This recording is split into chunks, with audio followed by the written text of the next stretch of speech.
Hello learners, welcome to today's class. So students, आज आपका second paper जो है वो फिनिश हो गया है और अब हम थर्ड पेपर की प्रिपरेशन करेंगे आज से. आज मैं अब आपको एजुकेशनल लीडरशिप एंड मैनेजमेंट के बारे में चीज़ें यहाँ पे बताऊँगी अपने इस वीडियो में. और सबसे पहला वीडियो ये मैंने अभी इस पे डाला है एजुकेशनल लीडरशिप एंड मैनेजमेंट पे.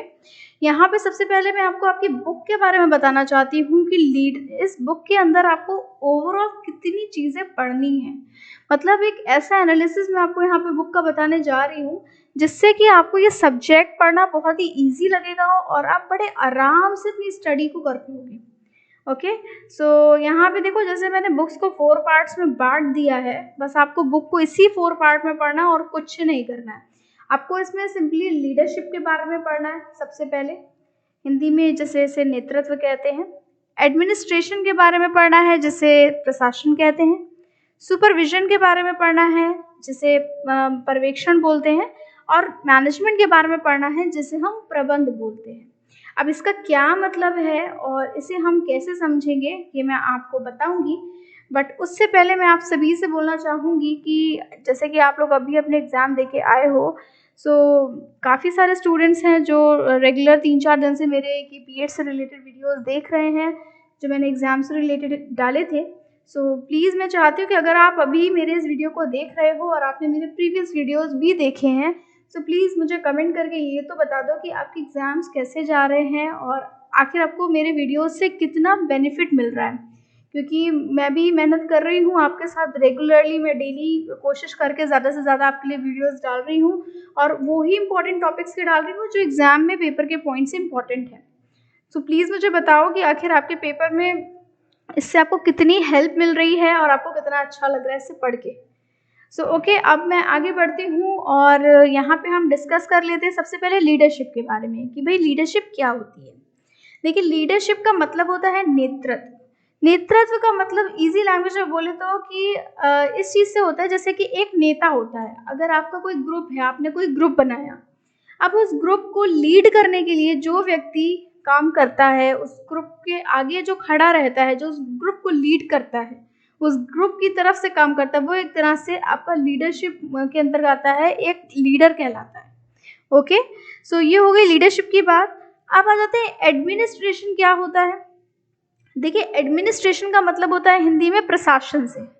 देखिए, प्रशासन शब्द अपने आप में बहुत बड़ा है. प्रशासन में लोक प्रशासन की बात आती है और जो हमारा एजुकेशनल एडमिनिस्ट्रेशन जो है वो इस लोक प्रशासन का ही एक छोटा सा अंग है. प्रशासन के अंदर कई तरह के प्रशासन आते हैं, एडमिनिस्ट्रेशन आते हैं. सो यहाँ पे जो एजुकेशनल एडमिनिस्ट्रेशन है ये सबसे ज़्यादा इम्पॉर्टेंट क्यों होता है, इसका एक रीज़न ये है कि एजुकेशनल एडमिनिस्ट्रेशन एक ऐसा एडमिनिस्ट्रेशन है जो मानवीय मूल्य जिसे कहते हैं, वैल्यूज़ जिसे कहते हैं, उसको कहीं ना कहीं मतलब अर्न करने में, या ये कह सकते हैं उसको बनाने में कहीं ना कहीं ये बहुत ज़्यादा बेनिफिशियल होता है. इसलिए इस एडमिनिस्ट्रेशन की बहुत ज़्यादा मतलब मान्यता है कि भाई ये एडमिनिस्ट्रेशन सबसे अच्छा माना जाता है, एजुकेशनल एडमिनिस्ट्रेशन. देखिए, एडमिनिस्ट्रेशन का काम क्या है. एडमिनिस्ट्रेशन का काम है कि जैसे एजुकेशनल एडमिनिस्ट्रेशन का काम है कि एजुकेशन के क्षेत्र में वो सारी चीज़ें करे, मतलब कि जो भी व्यवस्था करनी होती है, हर एक चीज़ का अरेंजमेंट करना होता है, वो काम आता है एजुकेशनल एडमिनिस्ट्रेशन के अंदर. इसको कई पार्ट्स में बांटा भी गया है, जैसे कि मतलब सेंट्रल लेवल पे इसको बांटा गया है, स्टेट लेवल पे बांटा गया है और प्राइमरी एंड हायर एजुकेशन के लेवल पे इसको बांटा गया है. जब इसको हम डीपली पढ़ेंगे तो इसके बारे में हम जानेंगे. बाकी आपको जो पढ़ना है वो एक तो लीडरशिप के बारे में पढ़ना है जिसमें आपको ये देखना है कि एक टीम को कोई व्यक्ति लीड कैसे करता है, और एडमिनिस्ट्रेशन में ये का मतलब है कि जो प्रशासन है वो किस तरीके से आखिर शैक्षिक प्रशासन काम करता है. ठीक है, इसका मेन काम क्या है, मानवीय मूल्यों को वहन करने का काम इसका मेनली काम होता है. तीसरा काम आता है सुपरविजन का, कि सुपरविजन कौन होता है, सुपरविजन में क्या चीज़ें आती हैं. देखिए, सुपरविजन का काम सुपरवाइज़र करता है और सुपरवाइज़र का काम होता है कि उसको जो भी टीम का सुपरवाइजिंग करने को दी जाती है, उस टीम को जो काम दिया गया है उस काम को से देखना होता है कि टीम मेंबर्स अच्छे से काम कर रहे हैं कि नहीं कर रहे हैं. वो उनके जो टीम मेंबर्स हैं उनके बीच में एक कोऑर्डिनेशन बिठाना होता है, उससे एक समन्वय बिठा के रखना होता है जिससे कि वो आपस में लड़े झगड़े ना, उनका जो आपस में तालमेल बना रहे. अगर टीम को कोई प्रॉब्लम आ रही है बीच में काम करने में तो उस प्रॉब्लम को सोल्यूशन खोजने का काम करना होता है सुपरवाइजर को, ठीक है। तो ये सारे काम आपके सुपरवाइजर के होते हैं। जो ये काम सुपरवाइजर करता है इससे बोला जाता है सुपरविजन, ओके। नेक्स्ट मैनेजमेंट की बात आती है। देखिए मैनेजमेंट में डिफरेंट इन सब से कैसे, मैनेजमेंट का मतलब होता है कि चीज़ों को मैनेज करना, ठीक है। जैसे कि जहाँ पे जैसे आप स्कूल को देख लो तो स्कूल में क्या होता है, एक मैनेजमेंट होता है। जो मैनेजमेंट की एक टीम होती है जो क्या करती है कि स्कूल के जितने भी काम होते हैं उसको मैनेज करने का काम करती है, हर एक छोटे बड़े काम को, उसे कहा जाता है मैनेजमेंट। जो हर एक रूपरेखा तैयार करती है कि भाई ये काम कैसे होना है, वो कैसे होना है और उसको किस तरह से करवाना है, ये सारा काम मैनेजमेंट में आता है। मैनेजमेंट जब आप पढ़ोगे तो मैनेजमेंट में आपको मेनली इसके वर्किंग पता होनी चाहिए मैनेजमेंट की, कि मैनेजमेंट के कार्य क्या होते हैं, प्रबंध के कार्य क्या होते हैं। सबसे ज़्यादा अगर आपने ये पढ़ लिया प्रबंध के कार्य, तो आप ये समझ के चलो कि मैनेजमेंट का मैक्सिमम पोर्शन आपने समझ लिया है, क्योंकि इसके बेसिस पे आप कोई भी क्वेश्चन एग्जाम में आ जाए काफ़ी कुछ बना के लिख सकते हो। तो जैसे मैनेजमेंट के अगर वर्क्स हम देखें तो सबसे पहला काम होता है योजना बनाना, मतलब किसी भी चीज़ के लिए आप प्लानिंग करते हो। फिर आप उस चीज़ का संगठन बनाते हो, मतलब कि ऑर्गेनाइज करते हो, उसके लिए जो भी चीज़ें आपको नीडेड होती हैं। आपने मान लो कोई प्लान बना लिया, अब प्लान के अकॉर्डिंग आपको कोई कुछ जो भी सामान चाहिए, जो भी चीज़ें चाहिए, लोग चाहिए, उन सबको इकट्ठा करना, ओके। यहाँ पे एग्जांपल आप एक बर्थडे पार्टी से लेके चलो, बहुत अच्छा समझ में आएगा कि सपोज आपका बर्थडे है, सपोज मेरा बर्थडे है, सो आपको मेरे बर्थडे के लिए प्रिपरेशंस करनी है। तो उस प्रिपरेशन में आप क्या करोगे, सबसे पहले प्लान बनाओगे। प्लान बनाने के बाद अपने प्लान को प्रोसीड करने के लिए आपको जो जो चीज़ें चाहिए होंगी आप उन्हें इकट्ठा करोगे, दैट इज़ ऑर्गेनाइजेशन।